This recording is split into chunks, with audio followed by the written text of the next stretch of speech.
probably seen so far, I was doing a one-step on the truck behind me here, and I just talked to the customer and they changed their mind and want to do a full correction. So we're going to repolish what we've already polished and then do at least 2 steps to get it as close to new as we can. So there's a whole lot more polishing to come. We're also going to on the B and C pillars, so the black plastic pillars behind me here, see them kind of right there-ish.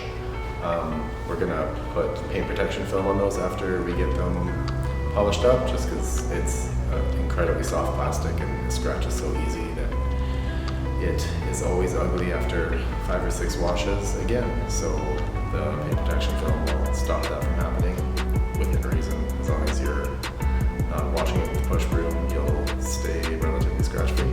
So stay tuned for a whole lot more polishing, and then we will get to putting a coating on this bad boy.